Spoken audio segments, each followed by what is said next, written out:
Hey everyone, talking about Divine Perversion by Hedonik. The notes in this fragrance are raspberry, pink pepper, rose, iris, caramel, leather, amber, woody notes, and animalic notes. And when I first was looking at those notes, I was thinking, okay, this is just going to smell like another wannabe Tuscan leather by Tom Ford with that kind of raspberry and leather combination, blah blah, and overpriced given that it's just a wannabe. But really, it's not like that at all. It's way more unique than I thought it would be, but not in a super weird way or anything like that. It's the raspberry here is so much more bright and kind of like mass appealing designery than Tuscan leather, but I don't mean that in a bad way, in this case at least. It's kind of like if you picture sort of like a Bath and Body Works or Victoria's Secret or kind of cheaper raspberry, but if you took that sort of sweet, light type of, appealing raspberry and then made it into a really niche take on that, that's what this is like, which I think I love when places do that. I'd like to get that kind of mass appealing thing, but just in a much more refined, high quality sense. And that's what this is. It's also a lot lighter, airier than Tuscan leather, and definitely more feminine leaning. The leather is always present, but it's really smooth. It's not rough.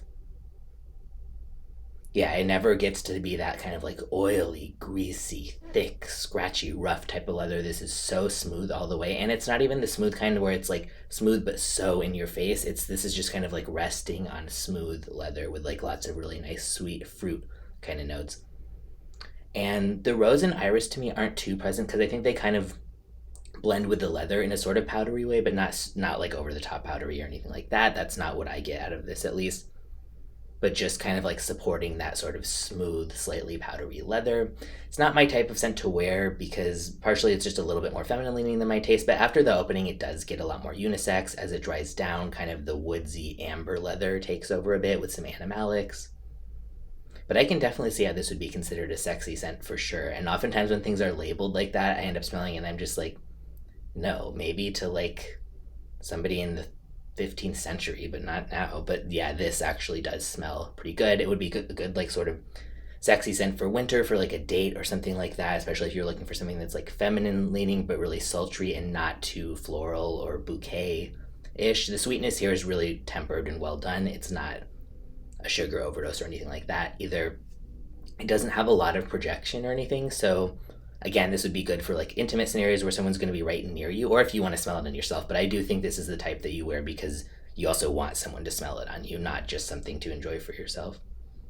But yeah, if someone's going to be close to you, I think this would be a great one to wear. It's a good combination of unique and just still like really like, damn, what is that? So I will put a link in the description where you can get a bottle or a sample. It's $2.25 for a 50 ml, so very pricey, but I think it would be used pretty sparingly. Like, this is definitely not an everyday type of scent. So I would say that might be worth saving up for because you could make this last a really long time and just use it on really like special things when you're going to be really up close and personal with someone. But yeah, if you tried it, let me know what you think.